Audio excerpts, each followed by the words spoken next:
नमस्कार।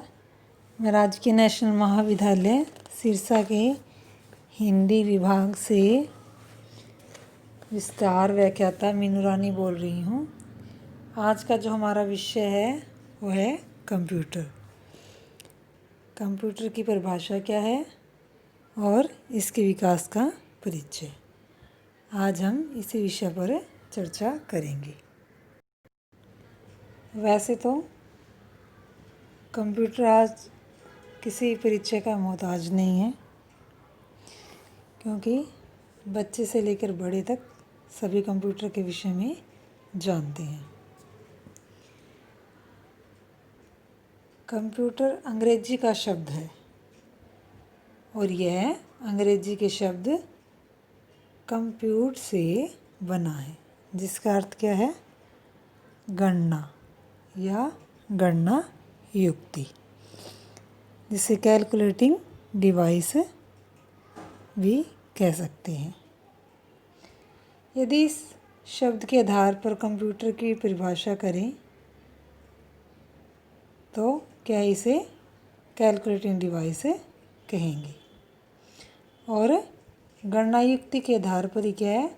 त्वरित गति से कार्य संपन्न करने वाली एक इलेक्ट्रॉनिक मशीन का नाम ही क्या है? कंप्यूटर है। इस कंप्यूटर को क्या है? सूचना संसाधन यंत्र यानी कि इंफॉर्मेशन प्रोसेसिंग डिवाइस भी कह सकते हैं, क्योंकि कंप्यूटर को क्या है? हम जो सूचना देंगे और क्या है, वह उस सूचना के साथ ही कार्य करेगा, और वो कंप्यूटर हमें यह भी बताते हैं और उस सूचना के साथ ही कार्य करते हुए बताते हैं, और हमारे बताए गए निर्देशों के अनुसार ही क्या है? कंप्यूटर हमारी दी हुई सूचना पर कार्य करता है, और उस सूचनाओं का अधिक उपयोगी मतलब के रूप में उसे बदल कर हमें वापस सूचना दे देता है। इसलिए क्या है? कंप्यूटर को सूचना संसाधन यंत्र भी कहा गया है, यानी कि इंफॉर्मेशन प्रोसेसिंग डिवाइस भी कहा गया है। क्या कहा गया है? इंफॉर्मेशन प्रोसेसिंग डिवाइस, सूचना संसाधन यंत्र। वर्तमान समय में क्या है? कंप्यूटर संपूर्ण विश्व के लिए आकर्षण का केंद्र और गतिशीलता का आधार बन गया है। अब कंप्यूटर शब्द क्या है? आज हर पढ़े लिखे व्यक्ति तक पहुंच चुका है। इसका प्रयोग शहर से क्या है? आगे गांव में भी होने लगा है। आज कंप्यूटर प्रत्यक्ष या परोक्ष रूप से हमारी दिनचर्या को गंभीरता से प्रभावित कर भी रहा है। अधिकांश लोगों का मानना है कि कंप्यूटर सब कुछ कर सकता है। यह कथन उचित नहीं है। कंप्यूटर सब कुछ नहीं कर सकता, किंतु बहुत कुछ कर सकता है, क्योंकि इसको चलाने वाला क्या है? एक मनुष्य ही होता है।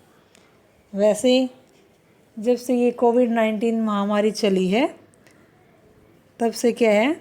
बच्चों के द्वारा भी क्या है? हर घर में कह सकते हैं इसका ज़्यादा से ज़्यादा प्रयोग होने भी लगा है, क्योंकि क्या है? जो स्कूलों में जो भी कॉलेजेस हैं उनके माध्यम से क्या है? बच्चों को घर बैठे ही ऑनलाइन क्लासेस सुविधा उपलब्ध कराई जा रही है, ताकि क्या है? उनकी जो पढ़ाई है वो सुचारू रूप से चलती रहे और बच्चे पढ़ाई में मन लगाते रहें और पढ़ते रहें। आजकल कोविड-19 में यही हो रहा है, क्योंकि स्कूल है और जो कॉलेज हैं उन्हें ओपन करना इतना सरल भी नहीं है, आसान नहीं है इस महामारी के समय। तो क्या है? घर बैठे ही बच्चे ऑनलाइन क्लासें लगा रहे हैं और इसका लुत्फ़ उठा रहे हैं। वैसे तो क्या है? कंप्यूटर के कार्य को देखकर ऐसा लगता है कि इसमें अपनी बुद्धि होती है, किंतु ऐसा नहीं होता। कंप्यूटर क्या है? मनुष्य के आदेशों अनुसार ही क्या है? कार्य करता है। बिना आदेश के कंप्यूटर कुछ भी नहीं कर सकता। कंप्यूटर क्या है? बड़ा हो या छोटा हो, कंप्यूटर क्या है? एक मनुष्य के हिसाब से ही कार्य करता है, उसका आदेश का पालन करता है। कंप्यूटर को अगर दिए गए आदेश गलत होंगे तो क्या है? जो हमें परिणाम मिलेंगे तो वो भी क्या है? तो क्या है, कैसे मिलेगा, गलत कार्य करेगा, ठीक है ना, क्योंकि कार्य न होने के संकेत वो कर देगा। और फिर बाद में क्या है, ऐसा भी हो सकता है वो हमें एक प्रकार से, कई बार हम गलत सूचना देते हैं तो वो हमें एक प्रकार से मॉडिफाई करके सही सूचना की ओर भेजने का संकेत भी करता है, और आदेश सही होने पर वह सही कार्य करेगा। आगे है इसका कंप्यूटर के विकास का परिचय। कंप्यूटर के विकास की कहानी क्या है, वैसे तो मानव के जीवन के विकास के साथ ही आरंभ हो गई थी। आज की भाषा में कंप्यूटर का आरंभ व विकास सर्वप्रथम सन 1833 में क्या है, ब्रिटेन के सर चार्ल्स बेबेज के विशेषज्ञ थे इंजन के निर्माण से माना जाता है, जिसे डिफरेंशियल इंजन भी कहा जाता है। उसके इस इंजन में क्या है, कंप्यूटर के अनेक गुण देखे गए थे, इसलिए सर चार्ल्स बेबेज को कंप्यूटर का जनक भी माना जाता है, कहा गया है। फिर क्या, सन 1890 में हरमन होलीरथ को क्या है, प्रथम विद्युत यांत्रिक कंप्यूटर बनाने का श्रेय प्राप्त हुआ था। 20वीं शताब्दी में क्या है, इलेक्ट्रॉनिक कंप्यूटर के निर्माण का आरंभ हुआ था। सन 1944 में पहला इलेक्ट्रॉनिक कंप्यूटर बना जो मार्क 1 कहलाया। फिर क्या है, यह कंप्यूटर एक इलेक्ट्रो मैकेनिकल डिवाइस था। सन 1947 में मार्क 1 में इलेक्ट्रॉनिक ट्यूबों का प्रयोग करके पहला इलेक्ट्रॉनिक कंप्यूटर बनाया गया, जिसे इनिएक नाम दिया गया। सन 1949 में एक दूसरा कंप्यूटर बना जिसका नाम इट्साक पड़ा। यह कंप्यूटर कैम्ब्रिज विश्वविद्यालय में बनाया गया था। यह कंप्यूटर की पहली पीढ़ी मानी जाती है। इसमें अनेक दोष थे और इसलिए इसमें सुधार की आवश्यकता अनुभव की गई। क्योंकि क्या है, ये तो है नहीं, कोई भी आविष्कार करता है वो अपने हिसाब से सही भी करता है, लेकिन जैसे जैसे आगे आगे टेक्नोलॉजी बढ़ती जाती है तब क्या होता है, उसमें जो दोष होते हैं उनमें सुधार किया जाता है। तो इस प्रकार से क्या है, कंप्यूटर में जिस प्रकार से जैसे जैसे इसकी आगे आगे जनरेशन बढ़ती गई तो क्या है, इसमें अनेक सुधारों की आवश्यकता अनुभव हुई, तो वैसे वैसे इनमें सुधार चलता गया। तो सन 1951 में यूनिवॉक नामक कंप्यूटर का निर्माण किया गया। यह पहला संचित प्रोग्राम वाला कंप्यूटर था। 1950 के दशक में अंत में क्या है, ट्रांजिस्टरों का प्रचलन हुआ। इन्हीं ट्रांजिस्टरों की उत्पत्ति के साथ साथ कंप्यूटर की दूसरी जनरेशन का जन्म हुआ। 1960 के दशक के आरंभ में ट्रांजिस्टरों के स्थान पर इंटीग्रेटेड परिपथ के प्रयोग से जो कंप्यूटर बने वे तीसरी जनरेशन के कंप्यूटर कहलाने लगे। अब इन कंप्यूटरों की कार्यक्षमता क्या और कार्यगति पहले के कंप्यूटरों से कहीं अधिक थी। ये भी तो होता है ना कि जैसे जैसे हम किसी चीज़ का आविष्कार करते हैं तो जैसे जैसे आगे और बनाते जाते हैं तो पुरानी है उसमें जो दोष होते हैं उनमें हम सुधार करते हैं और वो कहीं उससे अधिक, पहले वाले से कहीं अधिक ज़्यादा कार्य करने की क्षमता रखने वाले होते हैं। 1970 के बाद क्या है, इन इंटीग्रेटेड परिपथ चिपों का और अधिक सूक्ष्मीकरण यानी कि हो गया, इनका छोटा रूप बनाया गया। इसके पश्चात very large scale integrated circuit chips आने लगे और चिपों के प्रयोग से जो कंप्यूटर बने वे 4th जनरेशन के कंप्यूटर कहलाए। इससे कंप्यूटरों की क्षमता में क्या है, आशातीत वृद्धि हुई तथा कंप्यूटरों की कीमतों में भारी कमी हुई।